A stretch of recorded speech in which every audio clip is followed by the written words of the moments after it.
quand une émission de télévision bouleverse toute une région, toute une culture régionale et bien au-delà. La France tout entière va découvrir, un soir, les Cathares. Et les Occitans, dans leur désir de retrouver de vraies racines ou de les réinventer, car les mythes sont plus actifs, plus fondateurs que l'histoire, les Occitans, donc, vont vivre une réelle période d'effervescence. Il n'y aura pas de paix tant que nous serons en servitude, pouvait-on entendre dans La Caméra qui explorait le temps en 1966. Le pouvoir de l'époque allait-il apprécier ces deux téléfilms? L'Église de France allait-elle protester? Les Cathares, le catharisme, alors à peine connu, avant la diffusion de l'œuvre de Stelio Lorenzi, Alain Decaux et André Castelot, connu de certains milieux de l'ésotérisme, amoureux d'un Moyen-Âge mythifié, un catharisme onirique. De l'impact d'une émission en deux parties donc, sur les téléspectateurs, sur les citoyens et sur leur vision de l'histoire en direct. 1966, Les Cathares reviennent par Emmanuel Laurentin, réalisation Christine Robert, première diffusion sur France Culture le 7 juin 1999.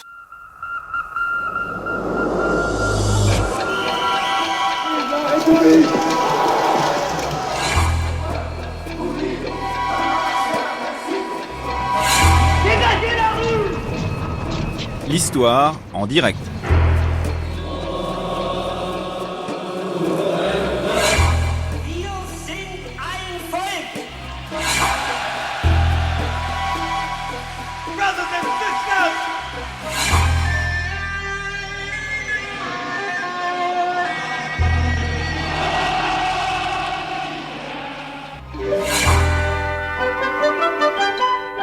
« 1966, les Cathares reviennent. »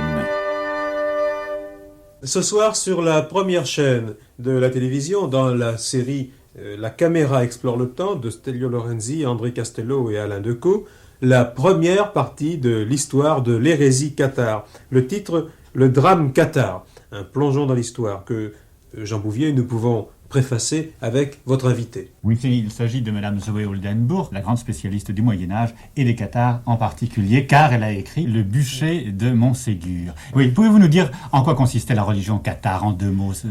Eh bien, la religion cathare prêchait d'abord le fait que la matière est un mal, que le monde n'a jamais été créé par Dieu, que le Christ n'était non pas Dieu incarné, mais un pur esprit venu pour libérer les âmes égarées dans cette matière mauvaise, et que le bien suprême était un détachement complet de la matière, et la mort et la réunion à l'esprit suprême. C'était une religion d'inspiration bouddhiste, d'inspiration orientale, très nettement.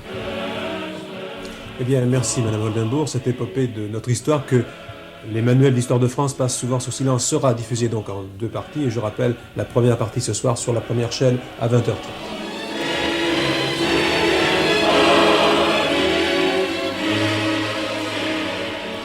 Les 22 et 29 mars 1966, dans une France à la centralisation tatillonne, à peine troublée par une revendication régionale encore incertaine, la télévision nationale, sur sa première chaîne, diffuse la dernière émission de La Caméra explore le temps, Les Cathares. En deux volets de 2h30 chacun, cette dramatique essaie de remettre à l'honneur ceux qui furent les victimes de la croisade contre les Albigeois au début du XIIIe siècle. Quel que soit le sujet, les producteurs de La Caméra explore le temps, Stelio Lorenzi, Alain Decaux et André Castelot, qui ont déjà traité du combat contre l'arbitraire et l'injustice avec les Templiers par exemple ou l'affaire Calas, sont sûrs du succès de leur entreprise. Leur émission, bien qu'en tête des programmes préférés des Français, vient en effet d'être supprimée par le pouvoir gaulliste qui a tenu bon malgré les protestations.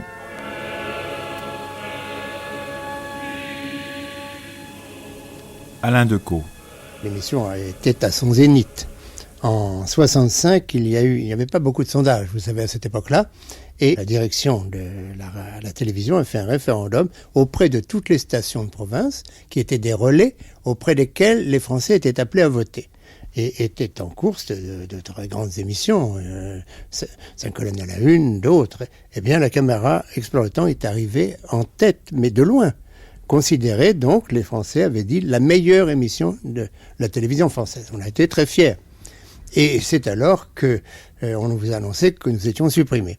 Nous étions 3 auteurs, n'est-ce pas ? Stelio Lorenzi, qui était l'initiateur de l'émission et aussi réalisateur de plusieurs, il ne réalisait pas tout, mais des plus importantes, André Castelot et moi. Alors, André et Castelot et moi, nous alternions dans l'écriture, mais toujours en travaillant avec Lorenzi. Et là, Stelio Lorenzi, grand réalisateur, un des plus grands de cette époque, était également un syndicaliste ardent. Il était secrétaire du très puissant syndicat des réalisateurs de télévision. C'était encore une époque où le direct dominait les émissions. Et donc, les réalisateurs tenaient leur puissance du fait que d'une heure à l'autre, ils fermaient la télévision. Bon, plus de journal, etc. Et il y avait eu une grande grève des réalisateurs qui avait fortement irrité le pouvoir. C'était le général de Gaulle, bien sûr, à l'époque, et son gouvernement. Et on avait décidé qu'il fallait se débarrasser de Lorenzi. Alors, c'est pas facile de se débarrasser de Lorenzi. La Constitution de 1958, dans son préambule, inscrit le droit de grève. Que faire ? Alors, évidemment, supprimer la caméra explore le temps. On était tellement bouleversés par la suppression de la caméra explore le temps, parce que je dois dire que c'était une émission tellement populaire. Michel Auglore, co-scénariste des Cathares. Ça vidait les salles de cinéma le samedi soir, on ne s'y attendait pas. Non, vraiment, bon, qu'on ait des petits ennuis ou des choses comme ça sur le choix du sujet, mais c'est tombé comme un coup de tonnerre. Et alors, je dois dire que voilà, les réactions en France, ça a été extraordinaire. Lorenzi venait souvent chez moi téléphoner pour organiser la défense de l'émission et tout. On téléphonait, à l'époque, on passait par un standard. La caméra explore le temps, oui, tout de suite. Enfin, je veux dire, c'était formidable.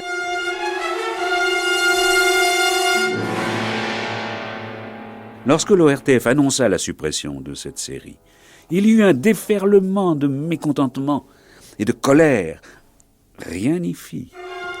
Ni le référendum des téléspectateurs, qui réclamait la continuation de la caméra, ni la campagne de presse, ni l'interpellation à la Chambre lancée par les fanatiques de l'émission.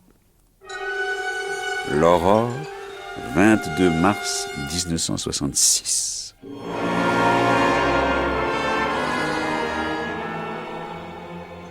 C'est alors que nous nous sommes dit, il faut partir en beauté. Et Stelio, pour lui, ce sujet était un sujet, d'abord pour lui, capital sur le plan de sa vie, de carrière, la dernière d'une grande série qu'il avait portée sur les fonds baptismaux. Il fallait que ce soit aussi bien, aussi fort que ce qu'on puisse imaginer. Donc il a toujours été exigeant, mais encore beaucoup plus exigeant que d'habitude.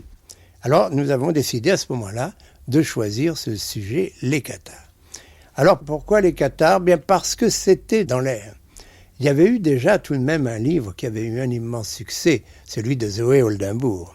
Ça a été un best-seller, Le bûcher de Montségur. On était déjà sortis, si vous voulez, des ouvrages de spécialistes qui n'atteignaient qu'un public étroit.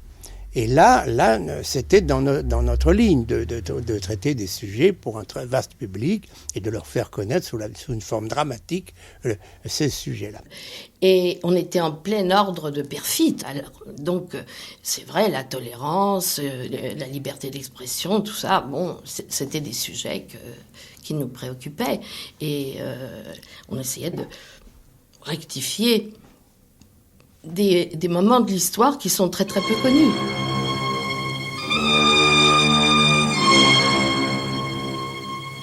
En ce dernier printemps du pays d'Oc, le siège de Montségur s'achève.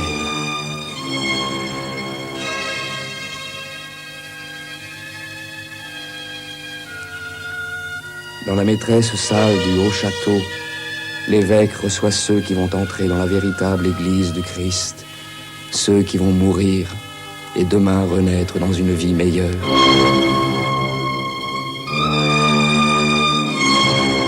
Donc nous avons choisi les Cathares. C'était le tour d'André Castelot, puisque je vous dis que nous alternons.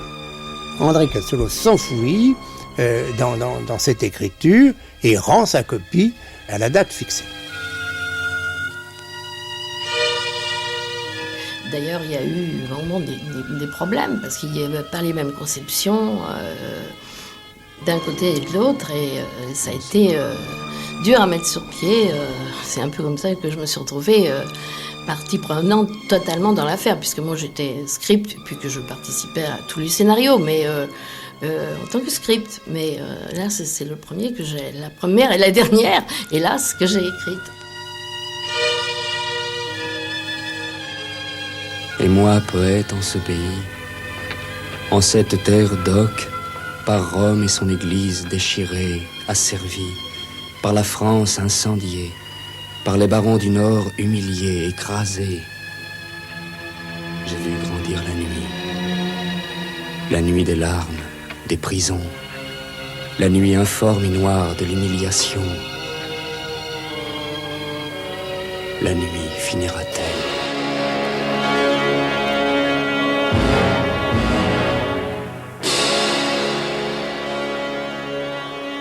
Alors justement, pourquoi est-ce qu'il y avait des problèmes autour de cette question cathare? Parce que l'interprétation n'était pas simple? C'est-à-dire qu'il y avait le point de vue de Castelot, qui avait un point de vue entièrement hérésie religieuse. Bon, il y avait une hérésie religieuse, on ne pouvait pas la contester, mais c'était pas ça. Hein. Vous vouliez tirer tout cela vers la conquête, vers le côté colonialiste de cette croisade contre les Albigeois. Oui, oui. Et la résistance de cette population, notamment Toulouse et toutes les villes libres, parce qu'il y avait dans le Midi des villes libres qui avaient des droits. Et quand moi j'ai lu, et Lorenzi aussi d'ailleurs, ce qu'était Raymond VI, moi j'ai été en admiration, je me suis dit c'est un héros moderne. Et par exemple, Castelot détestait Raymond VI. Il disait c'est un type, c'est un faucheton, il a renié ses paroles, etc. Évidemment qu'il avait renié, mais pour la bonne cause.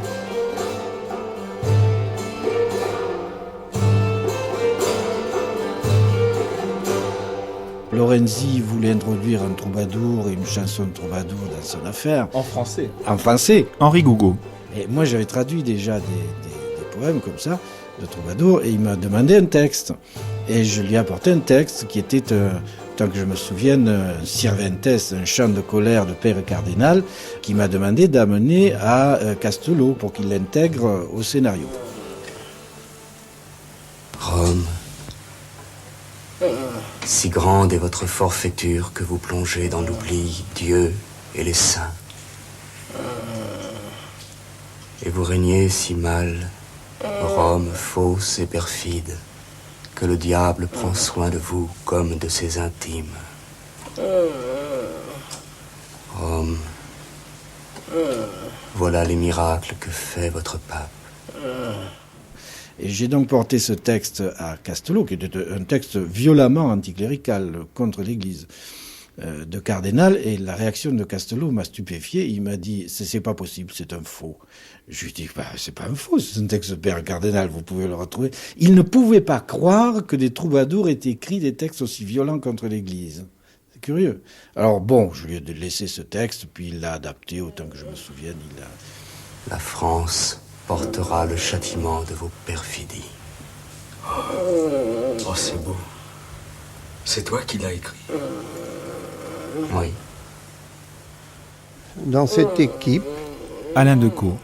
il y avait un sentiment que je crois que nous partageons tous, aussi bien Castelot, Stelio, Michel et moi, nous étions pour ceux qui avaient souffert.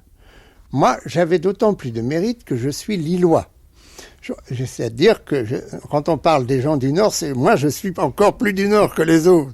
Mais je ne m'identifie absolument pas à Simon de Montfort. Je trouve que l'invasion des seigneurs du Nord, d'abord sur le plan de la civilisation, c'était l'invasion de gens très peu civilisés face à des gens qui l'étaient beaucoup plus. Alors là, je crois qu'il n'y a pas eu de problème.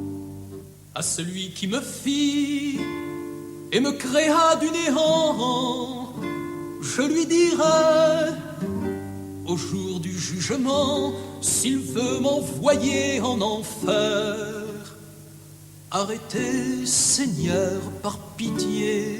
Et puis alors nous avions un personnage que nous adorions. C'était Raymond, comte de Toulouse. qui a été admirablement incarné par Jean Topard. Je vois encore, chaque fois que le comte de Toulouse apparaît, il rayonne. Il faut bien le dire, c'était notre héros. Arrêtez, Seigneur, par pitié, et pardonnez-moi mes péchés, car je ne les aurais pas commis si je n'étais pas né. Voilà qui me plaît. Je vous en demanderai copie. J'aime les poèmes et les chants subtils, et celui-là l'est particulièrement. Eh bien, messieurs, que tout ceci ne nous empêche pas de danser, qu'il ne soit pas dit que dans notre Provence, les dames s'ennuient. J'étais un jeune comédien-auteur, j'avais 22 ans et demi. Guy Vassal. Et j'avais écrit un spectacle qui s'appelait Le Temps des Troubadours, qui était une évocation des cathares à partir de textes que j'avais traduits moi-même. Et un soir dans la salle, donc après le spectacle, un monsieur et une dame sont venus me voir, c'était Stelio Lorenzi et sa script. Et Lorenzi m'a demandé de travailler avec lui-même, Decaux et Castelot sur l'écriture des cathares. Lorenzi, c'était vraiment au plan de la télévision n'était pas ce qu'elle est aujourd'hui. Lorenzi, c'était la grande idole de la télévision. Que monsieur Lorenzi vienne me voir et puis me demande de travailler avec lui, c'était vraiment une très grosse surprise.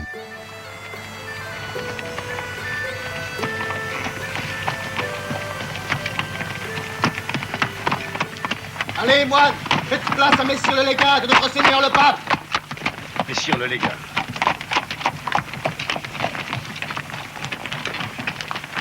Arrêtez. Faites-vous partie du clergé de Provence? Non. Le tournage a lieu en novembre 1965 sur les lieux de la croisade, en particulier au pied de Montségur. Bien qu'étant un des plus grands réalisateurs de la télévision française, Stelio Lorenzi ne bénéficie pas de grands moyens puisqu'il ne dispose pour représenter l'armée des barons français que de 11 chevaux.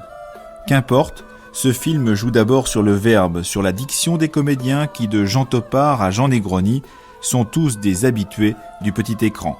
On se bouscule dans les salles des téléclubs, dans les cafés dotés d'écrans de télévision, pour voir ce 29 mars à 20h45, juste après le quart d'heure d'Emmanuel Dastier de la Vigerie, le deuxième épisode des Cathares, consacré à la chute de Montségur et à l'Inquisition.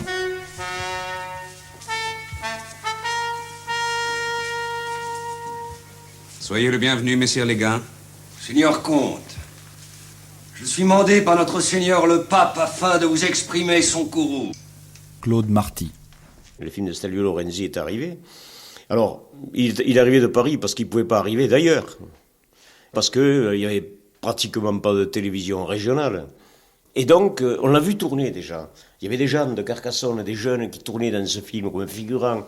Donc on savait que quelque chose d'énorme. La Dépêche en avait beaucoup parlé. Le grand quotidien régional en avait parlé. Et donc, quand ce film a été annoncé, il était très attendu. Et alors, ce qui est étonnant, c'est que, de télé, il y en avait pratiquement dans tous les foyers déjà, mais on a installé des télévisions publiques pour que les gens puissent se mettre ensemble pour les regarder. Et moi, je suis allé à Carcassonne, au théâtre municipal, il y avait une très grande salle, on devait être 1000, on était serrés comme des anchois là-dedans, et nous, tous qui avions la télévision à la maison, on s'est mis à 1000 pour la regarder, sur un grand écran certes, mais qui, vu de loin, était tout petit, pour ceux qui arrivaient les derniers. On avait ce besoin-là, et je sais qu'à ce moment-là, à Carcassonne, dans les cafés, c'était aussi bourré à la clé devant la télé, et les rues étaient absolument désertes. Tout le monde, tout le midi, tout le sud était devant la télé. Je sais qu'à Toulouse, ça s'est passé de la même façon, qu'à Limoux, à Narbonne, à Béziers, dans toutes ces villes-là, la vie s'est arrêtée un moment pour regarder le film de Stelio Lorenzi.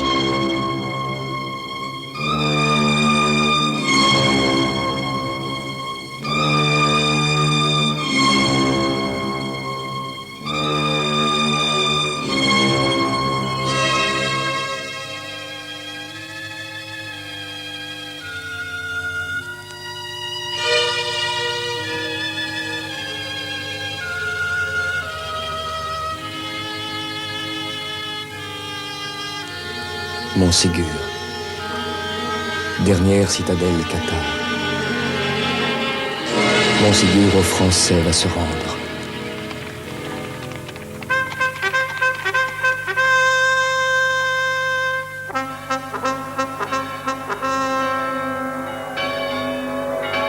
Écoutez-moi, Jean de Béziers, mes hommes. Vous aimez votre ville, je le sais. Mais aujourd'hui, je vous demande de lutter non seulement pour vos maisons, non seulement pour vos familles, mais pour toute l'Occitanie. Oui, monseigneur. Considérez que votre ville est l'éperon d'une falaise contre lequel doit se briser l'assaut de cette mer humaine. Et cependant que vous résisterez, j'aurai le temps, moi, de réunir les meilleurs chevaliers de ma vicomté et de battre en campagne pour vous prêter main forte. Tenez le plus longtemps possible, et nous sommes sauvés. Comptez sur nous, seigneur vicomte. Nous tiendrons avec force et courage. J'en suis sûr. Que Dieu soit avec vous.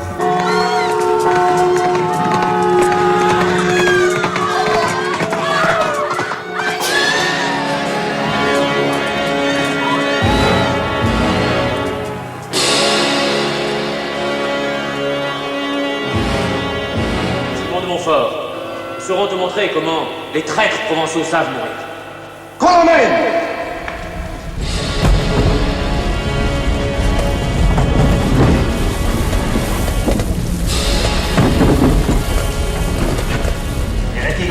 De la véritable Église du Christ. À gauche, sans brûler. Hérétique. De la véritable Église du Christ. À gauche, tout sera brûlé. Hérétique. Souvenez-vous, Narbonne, Montpellier, Carcassonne, Béziers, Beaucaire, Nîmes, Avignon, Toulouse, ville de mon pays dans la douceur de l'air, ville des cours d'amour de la douce Provence. Il fut un temps, vous étiez libres au soleil, puissantes et fières, libres de penser et d'agir, libre l'Occitanie.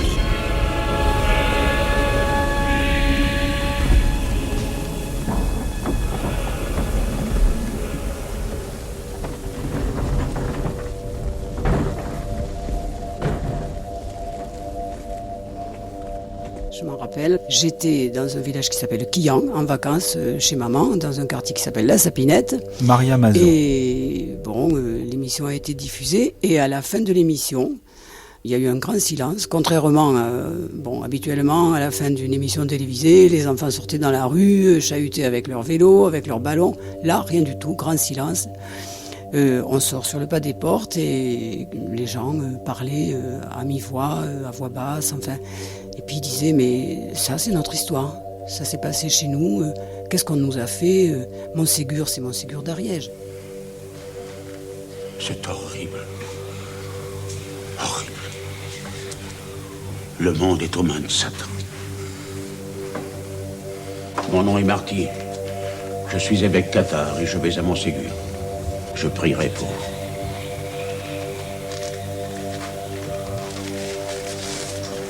On a toujours cru que c'était le bon Dieu qui avait créé le monde, pas le diable. Mais quand on voit ce qu'on voit, c'est vrai. On voit plus que le diable. Et le diable, c'est les Français. Il y a eu un débat après le film. Dans la salle de théâtre, il se disait des choses qui ne s'étaient jamais dites. Il se remettait en cause des choses qui n'avaient été jamais remises en cause. Quoi, par exemple ? La centralisation, l'amnésie organisée. Là, des tas de gens ont dit, mais pourquoi on ne nous a pas dit, pourquoi on ne nous a pas enseigné ? Ce qui m'a touchée, c'est justement la réaction des gens qui, eux, ne connaissaient pas. Et en particulier celle de maman, parce que maman, elle avait assisté à cette diffusion, elle était un petit peu en retrait. Et après, j'ai essayé de lui expliquer. C'était pas facile à comprendre pour des gens qui n'avaient aucune approche de ça. Alors elle était réticente au début, elle me disait « Oh oui, mais quand même, on est français, qu'est-ce que c'est ? On n'est pas les Cathares, c'est loin. » Et puis petit à petit, elle s'est mise à me raconter. Maman, elle était née en 1906, et elle me dit « Mais moi, je me rappelle à l'école, quand on parlait, elle disait le patois, mais en fait c'est l'occitan, un peu déformé par rapport à l'occitan médiéval. On nous mettait autour du cou un bâton pendu à une corde qu'elle appelait le signal. Et celle d'après qui parlait l'occitan, je devais le lui mettre autour du cou. Et la devise à cette époque-là de l'école, c'était « Restons propres et parlons français ». Alors par contre, ma grand-mère, elle ne parlait qu'occitan. Tout ça, ça a été complètement gommé. On nous a lavé le cerveau. Voilà.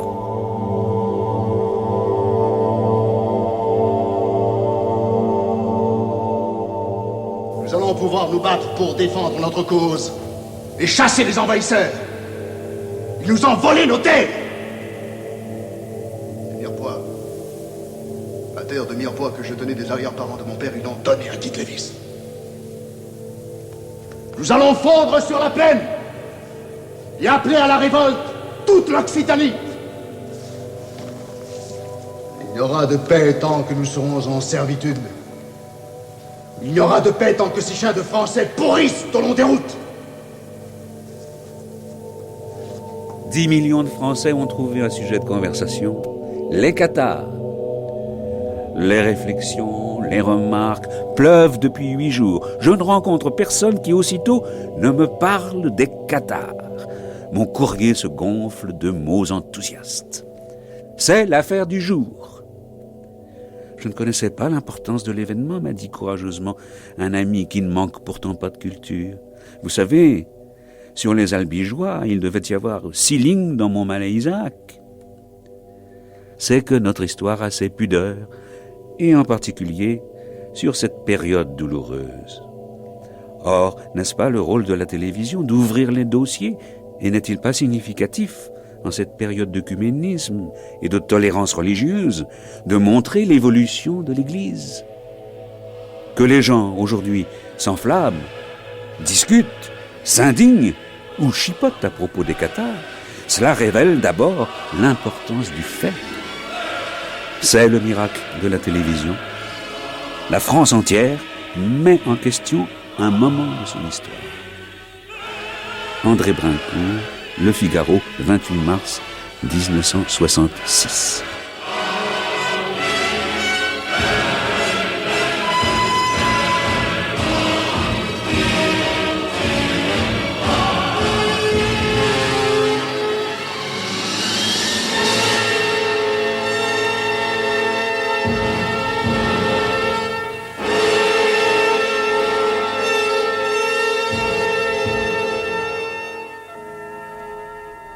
Alain Decaux.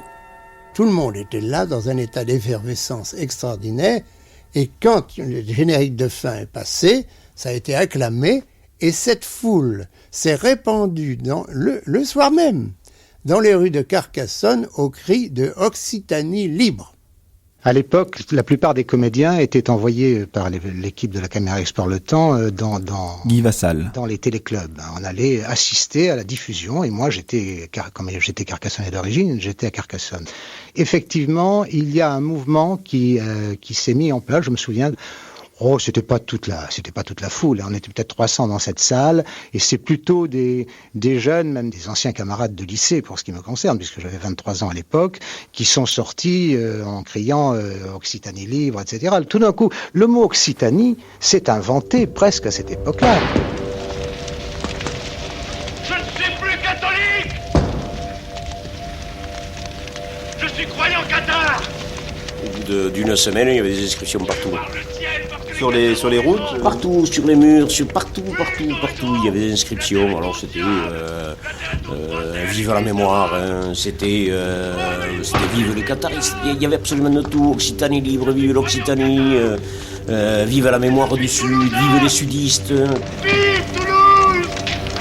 Je suis croyant cathare. Je suis cathare. Je suis toulousain. Chacun, il n'y avait pas de mot d'ordre proclamé, chacun se déchargeait sur les murs, quoi.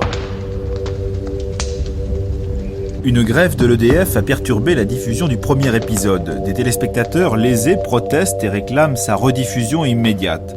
Pourtant, les réactions ne seront pas toutes aussi positives. L'Église de France proteste. La Croix, journal catholique, considère que la croisade n'est vue que du point de vue des cathares. Quant aux nouvelles littéraires, elles se révoltent contre le mythe qu'on est en train d'imposer, écrivent-elles. À notre avis, c'est une légende qu'ils construisent. Je vais être très franc, nous n'avions absolument aucune idée de ce qui allait se passer. Comme je vous l'ai dit, nous cherchions un très bon sujet. C'était un très bon sujet. Voilà. Nous en avons eu conscience tout de suite. Nous en avons eu conscience le lendemain de la diffusion du deuxième épisode. Je vous demande simplement de tenir 15 jours. Nous nous rendrons le 15 mars, parce que le 15 sera l'équinoxe de printemps. L'équinoxe. Oui, ce jour-là, le soleil se lève en direction de l'Orient, là où le Christ nous montrera le chemin du salut.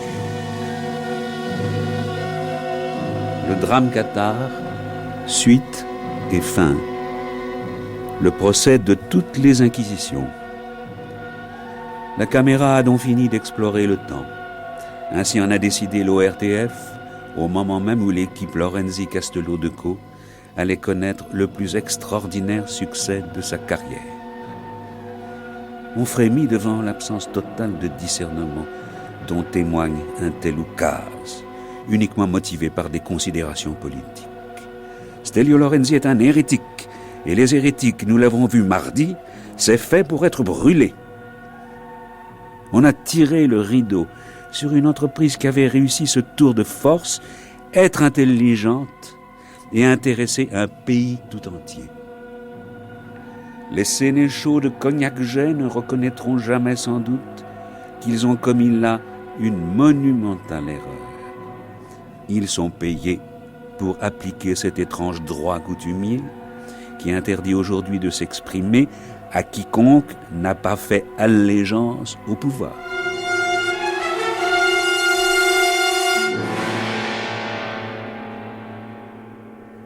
Il reste que la caméra explore le temps a eu, répétons-le, l'immense mérite de nous rappeler dans ses grandes lignes un épisode crucial de notre histoire et l'immense courage de poser le problème sur son vrai terrain, celui de l'usage de la force armée au service de l'oppression idéologique.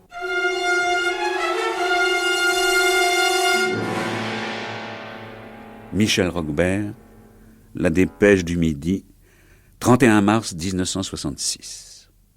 On a découvert à travers ça, donc, cette histoire, cette conquête. Michel Roquebert. Cette guerre de conquête qui a fait que le Languedoc est devenu français. Et l'impact a été tel dans la presse nationale que la direction de la Dépêche, voyant que cette histoire que jusqu'ici on croyait un petit peu folklorique quand même, réservée, elle appartenait à la mémoire collective des méridionaux, mais on n'imaginait pas qu'elle puisse avoir tant de force sur les Français du Nord. Et alors l'impact a été tel que la direction de la Dépêche m'a demandé, tout à fait cessante, d'écrire une histoire du catharisme. En se disant, ça y est, c'est le sujet du jour. Et c'est ainsi que j'ai commencé à publier en feuilleton dans la Dépêche. Très peu de temps après les films, d'ailleurs, j'ai commencé à publier les premiers chapitres de l'épopée cathare. Après la diffusion aussi du deuxième épisode, qui était surtout centré sur Montségur, il y a eu une invasion de voitures automobiles considérable. Et là, les voitures ne pouvaient pas s'arrêter, puisque la route était trop étroite. Alors les voitures, finalement, se sont rangées dans les champs. Et c'était pas très, très, très bien reçu par les paysans qui ont écrit aux journaux, c'est devenu un événement. Et ça a continué le dimanche d'après. Alors là, les agriculteurs qui étaient nombreux à ce moment-là n'ont pas apprécié de voir leurs champs piétinés et la foule qui passait partout, mais vraiment la foule. Madame Coste, de l'hôtel de Montségur. C'était des centaines et des centaines de personnes qui brusquement ont déferlé sur Montségur. À l'époque, il y avait encore beaucoup d'agriculteurs. Ça les a beaucoup perturbés. Ils ne pouvaient plus passer avec leurs vaches, leurs tracteurs ou leurs charrettes. Il y avait encore à l'époque qui voulaient continuer leur élevage de vaches et de moutons bien tranquillement, sans être dérangés par les touristes. Bon, ça a beaucoup animé le pays. Bon, et le lendemain, tout le monde était à Montségur. Maria Mazot. Alors, évidemment, une foule extraordinaire. Les marchands du temple étaient là, avec les gaufrettes, les saucisses grillées, les cartes postales. Et sur le chemin du Pog, il y avait une foule incroyable qui était déçue, parce que je ne sais pas ce qu'ils s'attendaient à trouver, mais c'était des ruines. Et je disais hier à une dame qui me racontait son histoire, un peu comme je vous la raconte. Elle me disait pareil, ils sont partis à Montségur dans une camionnette et elle me dit j'étais déçue parce qu'il y avait qu'un tas de cailloux. Et je lui ai répondu mais qu'est-ce que vous attendiez à trouver? Des cathares en uniforme? Oui, certains croyaient voir un château comme un château de la Loire, avec des cheminées, avec des meubles, avec des princes, des reines, des rois. Il y en a beaucoup qui étaient déçus. Il y en a même une qui a dit « Tu penses ce pauvre chevalier qui est monté là-haut avec la flèche dans le dos ?» On a entendu des choses extraordinaires. Et alors, à partir de quel moment on a l'impression que la mayonnaise prend et que d'un seul coup, on passe de quelque chose d'anecdotique, c'est-à-dire un effet dû à l'émission de télévision, à quelque chose qui s'installe dans la longue durée? Oui, on l'a compris à ce moment-là. Bon. On le sentait, nous, on le pressentait déjà avant, mais là, ça a été très net que c'était quelque chose qui était fait pour durer.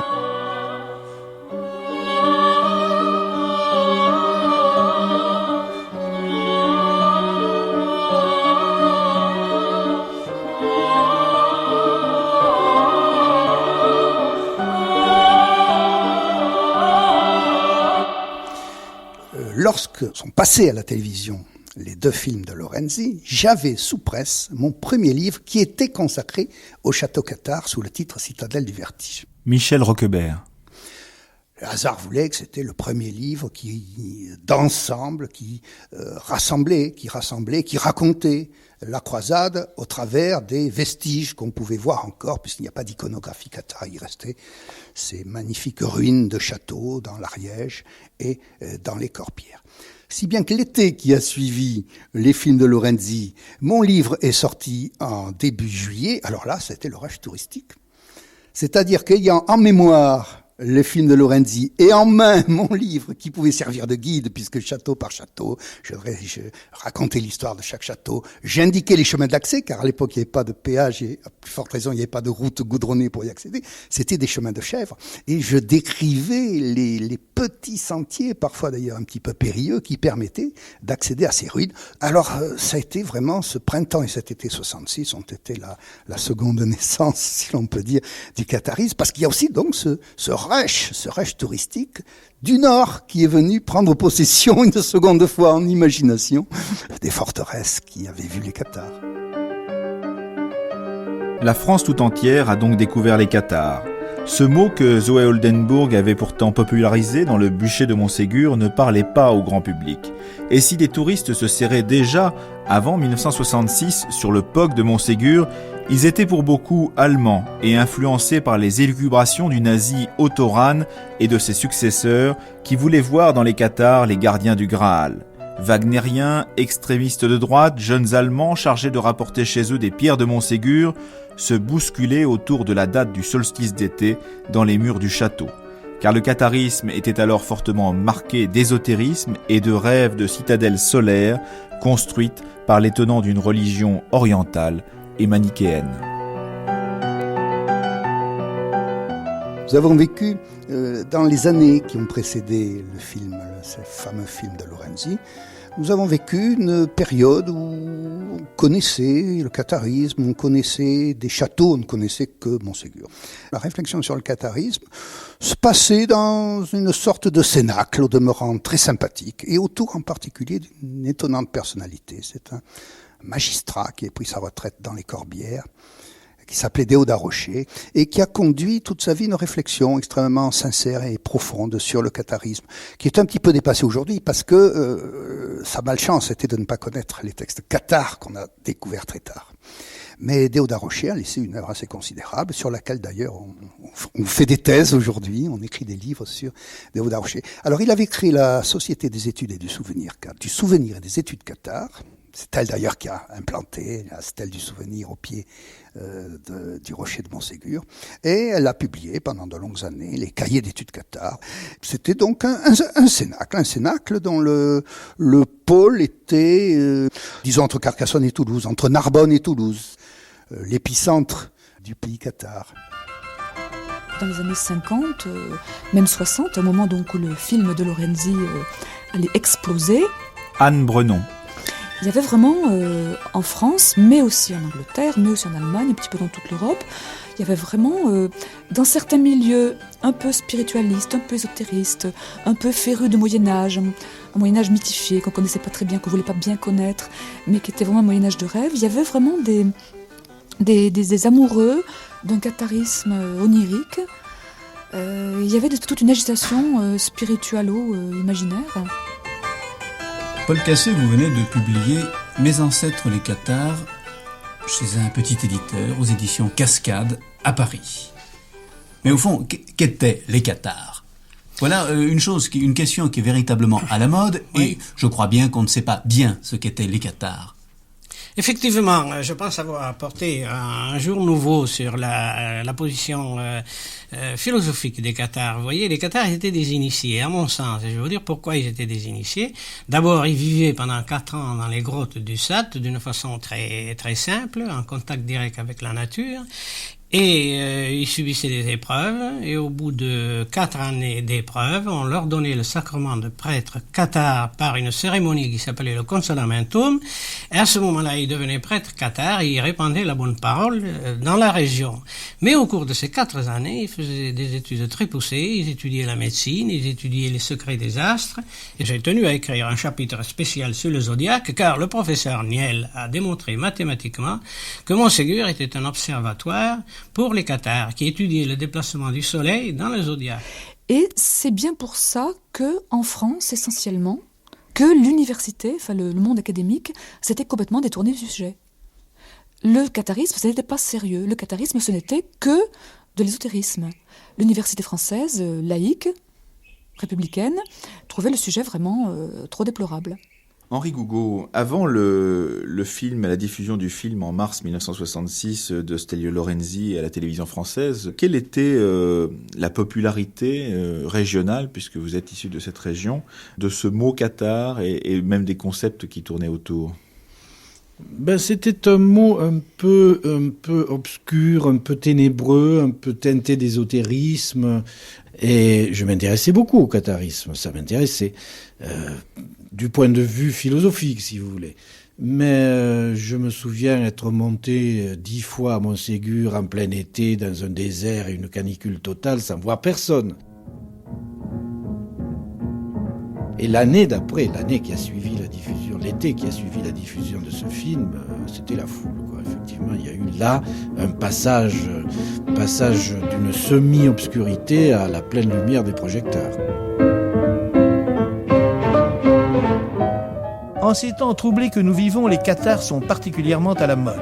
René Nelly, l'un des grands spécialistes du catharisme, vient d'écrire un volume très passionnant et très remarquable, intitulé « La vie quotidienne des cathares du Languedoc au XIIIe siècle », dans la célèbre collection « La vie quotidienne », éditée chez Hachette.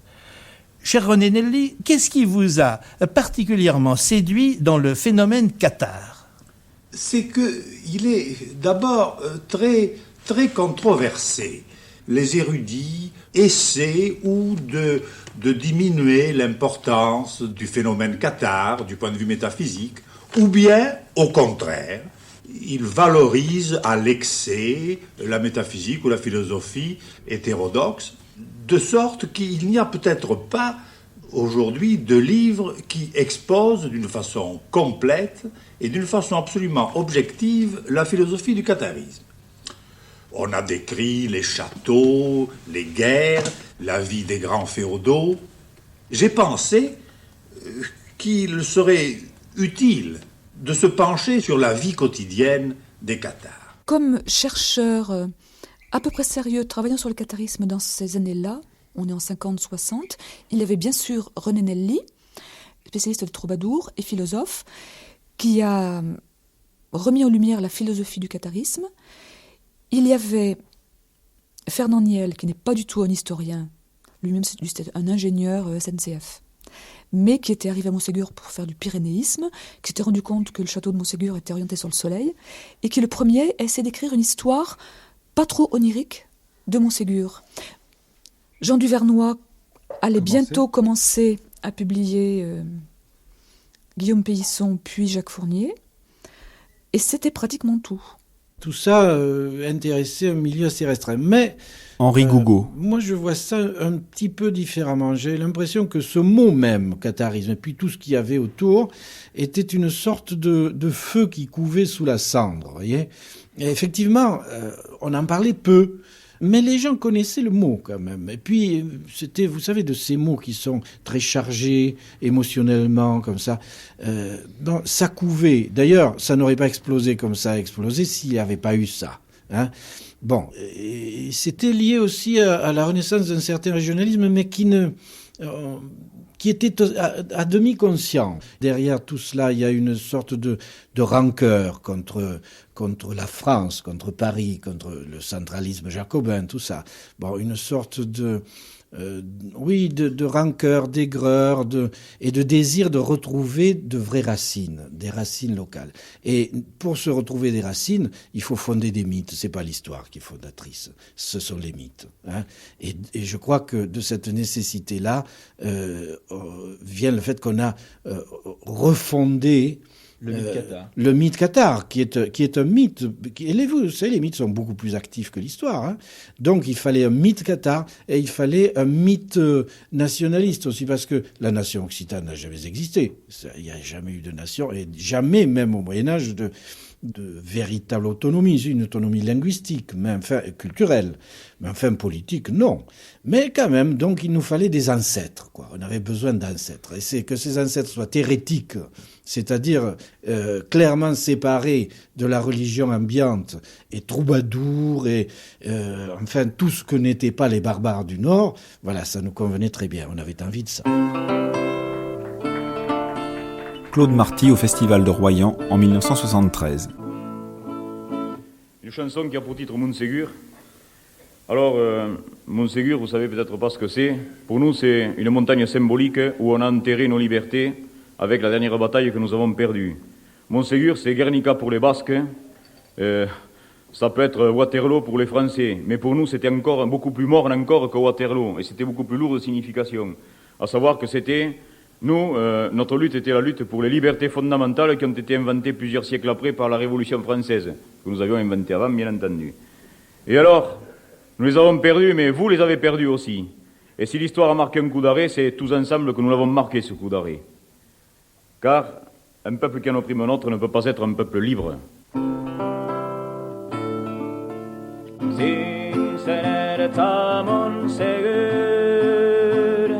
Ce qui comptait, c'est vrai, c'était un peu le symbole. Le cathare, pour nous, n'existait pas. Jean-Louis Gasque. Le catharisme, c'était un passé lointain, mais peu à peu, on s'interrogeait sur ces hommes à qui on prêtait un destin épique dans des ruines entre ciel et terre, dans des paysages fantastiques. C'est vrai que leur histoire était inconnue, mais elle demeurait fascinante. Et donc, à ce moment-là, eh bien, tout jeune, toujours en écoutant des chansons de Claude Marty, qui chantait « Pourquoi on m'a pas appris à l'école la langue de mon pays », eh bien, je me suis penché en français sur des livres, notamment ceux qu'avait écrit à l'époque Zoe Oldenbourg. Et je me suis intéressé à l'histoire du catharisme. Je ne comprenais pas grand-chose. D'un côté, je savais qu'il y avait des méchants. Il se précisait de plus en plus, c'était les Français qui étaient méchants. Ils étaient venus avec des curés, ils avaient tué des gens, ils en avaient brûlé. Et les gens qu'ils avaient brûlés, ils étaient un peu comme nous, on s'y projetait nous-mêmes dedans. Alors ils étaient donc un peu fêtards, un peu anards, un peu différents. Nos cathares étaient un peu les symboles de ce que nous vivions au présent.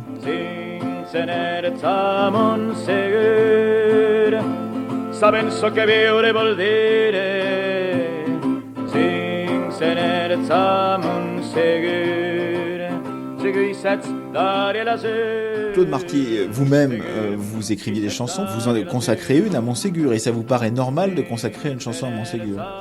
Ben oui, oui, mais j'ai même pas réfléchi. C'est quelque chose qui me paraît tout à fait normal. C'est un symbole. Ça a l'aura des choses qui ont failli naître. Les nations qui ont failli naître, les peuples qui ont failli naître, c'est quand même quelque chose d'important, surtout quand c'est des tiens que tu parles.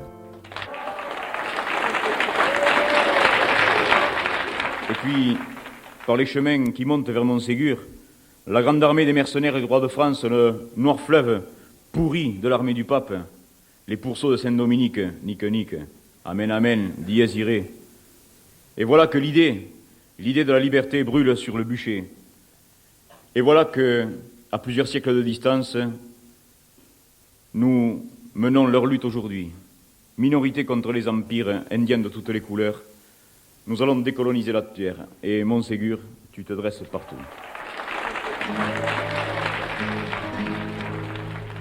Mariano ne sogieron, da di trabalho paisano,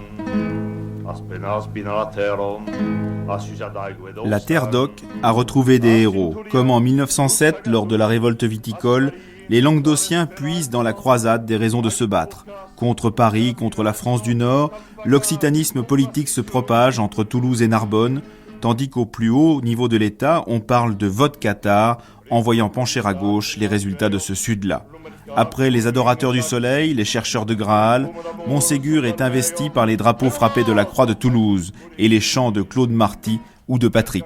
Les chars, déployés sur le plateau du Larzac, autoriseront bientôt certains à faire le parallèle, 700 ans plus tard, entre la croisade et le combat occitaniste. Vos vau parlar d'un país que vol viure.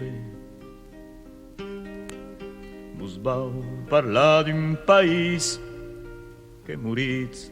Guy Vassal. Tout d'un coup, on a adulé tout ce qui était occitan, tout ce qui était chant d'origine occitane, tout ce qui était tradition. Et effectivement, il y a un vrai séparatisme qui est arrivé. Je dis vrai séparatisme parce qu'il était pur, il était spontané. Tout d'un coup, les Occitans ont considéré qu'ils étaient comme les Corses ou comme les Basques. Ça n'a pas duré longtemps. Et à partir de 68, tout d'un coup, l'occitanisme a été, si vous voulez, un petit peu dépassé par le maoïsme, et il y a eu toute une sorte de mélange qui s'est fait. Mais je crois que de 65 à 68, nous avons tous recherché, y compris culturellement, y compris dans la recherche de textes anciens, à retrouver une vérité occitane.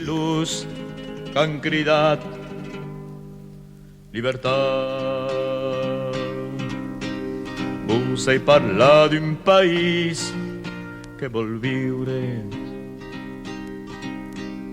Vous avez parlé d'un pays que vol vivre.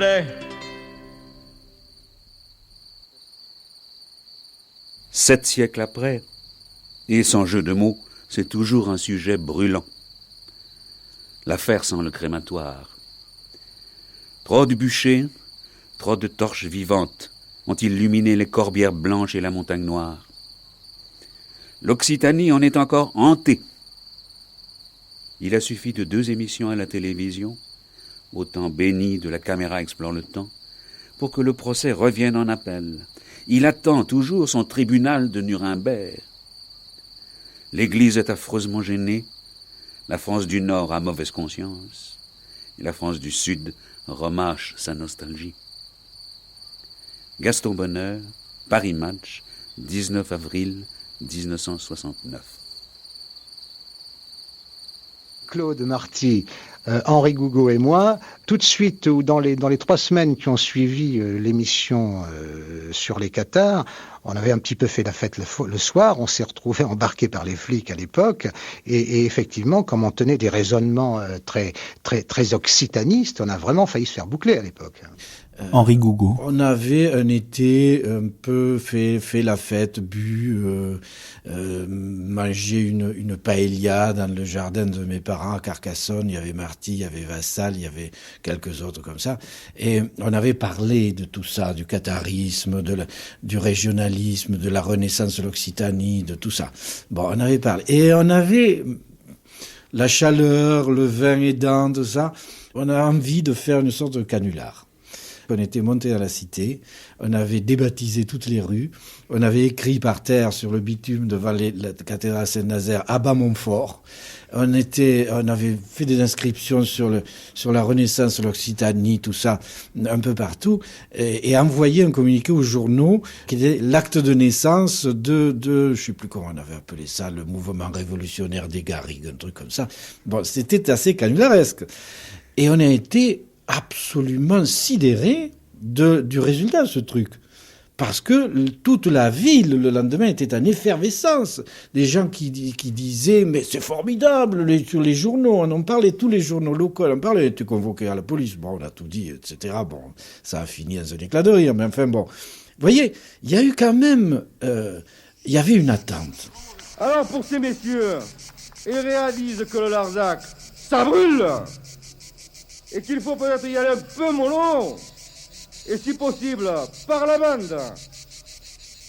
Larzac, il ne sera pas le camp de base des forces répressives. le chanteur occitan Patrick, en 1973. Pour terminer en ce qui me concerne, encore un dialogue entre un père et un fils. Alors le père dit au fils de ne pas songer un jour à porter un uniforme, le fils il lui dit qu'il aimerait bien en porter un, puis le fils il va jouer avec les moutons, le père il dit de ne pas jouer avec les moutons parce que les gens qui ont des uniformes ils ne veulent pas qu'on joue avec les moutons. Alors le fils il lui répond qu'il aimerait bien avoir des moutons et peut-être un uniforme, afin qu'il ne comprend pas son père et qu'il lui raconte tout ça, parce qu'après tout il est très bien là où il est, et son père lui explique que là où il est, il ne faudra plus qu'il y soit. Parce que les gens qui ont des uniformes n'aiment pas les moutons et ils font partir. Alors le fils il lui dit, écoute, tu as rien d'autre à me dire que ça. Alors le père lui dit, si, j'ai justement à te dire qu'il y a 700 ans, ils sont venus, ils n'avaient pas des tanks, ils avaient des arbalètes, mais c'est les mêmes. Alors il faut qu'on parte. Alors le fils lui dit, mais écoute papa, si vraiment ce que tu me racontes c'est vrai, tu te trompes, il faut qu'on reste. C'est le titre de la chanson, Caldemora. Vous avez tous compris qu'il s'agit de la chanson du Larzac.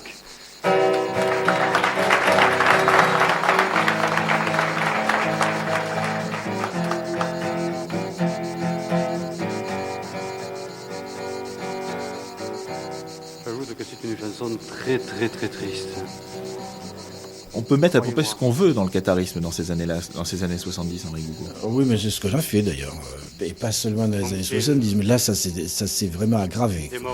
On s'est servi, on a recruté ces pauvres cathares pour servir la cause politique de l'autonomie, de la reconnaissance au moins culturelle de l'Occitanie. Les ésotéristes ont continué à faire leur fromage ou leur beurre autour de Montségur, temple solaire, etc. Enfin bon, oui, ça a été vraiment l'auberge espagnole. Moi, je trouve ça très bien, en fait. Je suis beaucoup plus proche et beaucoup plus intéressé par le mythe et le légendaire que par l'histoire. Bon, donc, je constate, je m'aperçois qu'il y a chez moi, dans mon pays, des sortes de puits à mythes, ou de lieux comme ça où poussent les mythes. Montségur est un lieu extraordinairement fertile. Il y en a d'autres d'ailleurs, Rennes-le-Château. Le trésor de la Bessonnière. Le trésor de la Bessonnière, c'est à quelques kilomètres. Le Christ n'a pas été vraiment crucifié, il s'est marié avec Marie-Madeleine, il est arrivé en bateau en France, il s'est installé à Rennes-le-Château, il a fait des enfants, enfin, etc. C'est formidable. Je trouve ça formidable, moi. Qu'on ose écrire des choses comme ça, ça témoigne de la force de l'imaginaire. Moi, je trouve ça admirable. Je crois qu'il y a des lieux, Rennes-le-Château, Montségur, les châteaux cathares, qui ne sont pas cathares. Bien sûr, comment un château pourrait-il être cathare d'abord ? Mais enfin bon, tout ça sont des lieux, si vous êtes allé sur place, vous avez vu à quel point la région est pauvre, pierreuse, aride. Eh bien oui, mais là poussent des mythes, poussent des contes, poussent des histoires. Et je suis bien content d'être dans ce pays-là. Quillan, les routes du pays cathare. Aude, pays cathare. Départementale 613, village d'Arc, cité du pays cathare. À droite, impression du pays cathare. Alors bien entendu, pays cathare, tout est cathare ici. Souvent c'est une raison commerciale. Avenue Qatar, rond-point Qatar.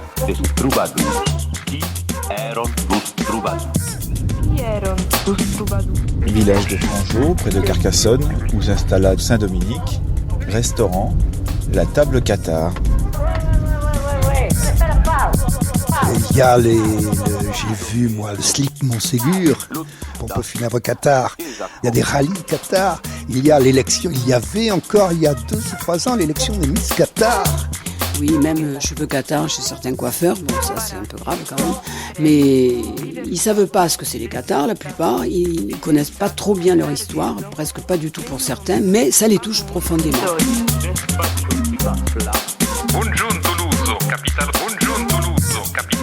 C'était l'histoire en direct. 1966, les Qatars reviennent. Et le vin Qatar aussi. Je veux dire, on a trouvé des choses, moi je me rappelle même d'une chose tout à fait incroyable, c'est que dans les années qui ont suivi, pratiquement dans les 2-3 ans après l'émission, il y a un type qui avait ouvert une espèce de petit restaurant d'été qu'il avait appelé à la grillade Qatar. Dans ce lieu, on ne peut plus ignorer cette partie de l'histoire qu'on a ignorée pendant très longtemps, parce qu'on a voulu laisser ignorer aux gens pendant très longtemps. Le tien c'est le tien et le mien c'est le mien, l'accent. Avec Claude Marty, Guy Vassal, Henri Gougaud, Anne Brenon, Jean-Louis Gasque, Maria Mazot, Madame Coste, Michel Roquebert, Michel Auglore et Alain Decaux. Une émission préparée par Séverine Niattard. Remerciements à Anne Brenon et à Jean-Louis Gasque du Centre d'études Qatar. Archivina Martine Auger. Texte lu par Jean Topard. La cassette des Qatars est éditée par Ina Pyrénées. Mixage Guy Senot et Julien Douminx. L'histoire en direct, une émission d'Emmanuel Laurentin réalisée par Christine Robert. Il se mélange avec le tien, il y en a combien, il y en a plein. Algérien, marocain, brésilien, africain, italien, sicilien. Imagine tout ce qu'il contient, il est de la campagne, il est urbain, rien. Je ne regrette rien, ce qu'il devient m'appartient. Le tien c'est le tien et le mien c'est le mien.